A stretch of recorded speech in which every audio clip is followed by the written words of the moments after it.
தீபா, அந்த ஆடோட ஸ்கிரிப்ட் எல்லாம் ஃபைனலைஸ் ஆயிடுச்சுல? ஃபைனலைஸ் ஆனா என் டேபிளுக்கு கொண்டு வர வேண்டியதானே? ஏன் இவ்வளோ டிலே? அந்த ஃபைல் எவ்வளோ இம்பார்ட்டன்ட் நான் சொல்லியிருக்கேன்ல, கொண்டு வாங்க. Okay fine.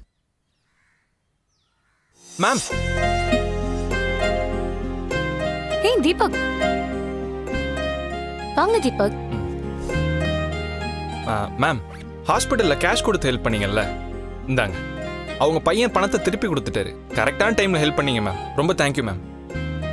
அப்போ இதுக்கு தான் பார்க்கணும்னு சொன்னீங்களா? ஆமா மேம், ஆஃபீஸ்க்கு தான் வர சொல்லுவீங்கன்னு பார்த்தா இப்படி வீட்டுக்கு வர சொல்லியிருக்கீங்க. எனிவே கவுண்ட் பண்ணி பார்த்துக்கோங்க. That's okay fine. நீங்க உள்ள வாங்க.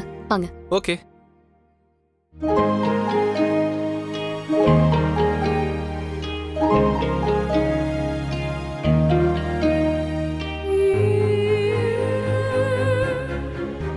ஏங்க, இது வீடா இல்ல பேலஸா? வீடு தாங்க. வாங்க சாப்பிடலாம். வேணாம் மேம். சும்மா வாங்க. அன்னைக்கு நான் உங்க வீட்ல சாப்பிட்டேன்ல. மேம், அதுக்கு இல்ல மேம். நான் இப்படி சடனா வந்தா எனக்கும் சேர்த்து உங்க அம்மா சமைக்கணும்ல. அவங்களுக்கு எதுக்கு வீண் சிரமம்லாம்? வாட்? ஏன் அம்மா சமைக்கிறதா? நான் ஏதாவது தப்பா கேட்டேனா? நோ நோ, அப்படி ஒரு சீனே என் லைஃப்ல நான் பார்த்ததா எனக்கு ஞாபகமே இல்லை. சரி வாங்க சாப்பிடலாம். Okay ma'am.